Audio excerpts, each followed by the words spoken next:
malapit yan sila sa akin. Pero alam nila pag nagkasala sila, alam nila yan.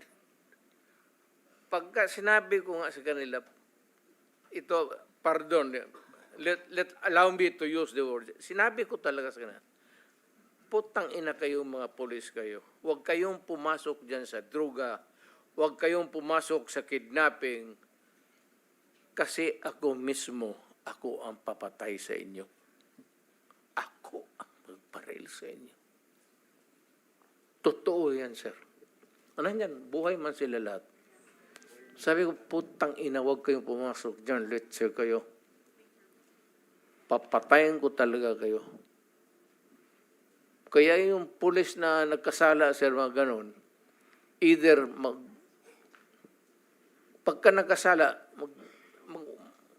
wala na. Mawala. Mawawala po? Oo, yung tanongin mo yan sila. Kasi sabi ko, papatayin ko talaga, putang ina, pag nakita kita, patayin kita. At kung tanongin mo ako, sir, na may pinatay ako, hindi man ako ang iniimbestiga ngayon, so hindi ako magsabi ng totoo. Mag-line na lang ako kay... Di ako na lang po magtatanong, meron na ba ho kayong pinatay, Ginoong Pangulo? Sir, may ano ako, may moment, lalo na sa yung outrage. Yung hindi ko matanggap yung minsan yung pamilya na ubusin mo, patayin mo, tapos i-rape mo. Mukhang ano sa akin yan, sir, talagang nawiwirla ako. Masyadong ang fuse ko dyan, mainit talaga ako. Alam nila yan. Kaya behave. Sir, ito tanongin mo, prangka-prangka. Nandito, or citizens of this country, anong pinaka-safe na city for the longest time hanggang ngayon? Tanungin ko kayo. Noong panahon po ng tatay ko, San Juan po. Kasi sir, binaback upan ako ng tatay mo.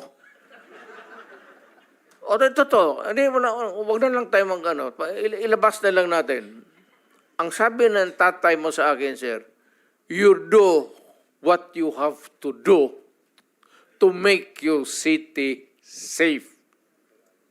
Kasi ang Davao nababalitaan na maganda. Kaya ang Davao nag-flourish. Kaya ang Davao malinis. Kaya ang Davao ngayon, anytime maglakad ka, walang gagalaw sa iyo. Alam ng tao kasi pag magkamali sila, hindi yung police, they have to deal with me.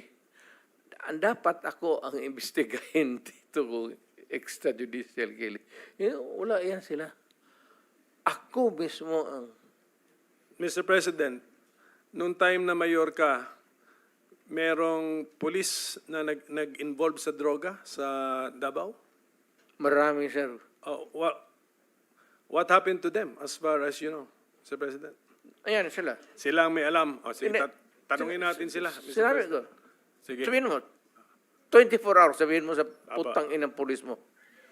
Pag nakita ko yan, patayin ko. Sige ba, I will now take the time of Senator Estrada. So, sino yung... Wag lang, sir. Huwag ka na lang lumayo. Yan yung katabi mo.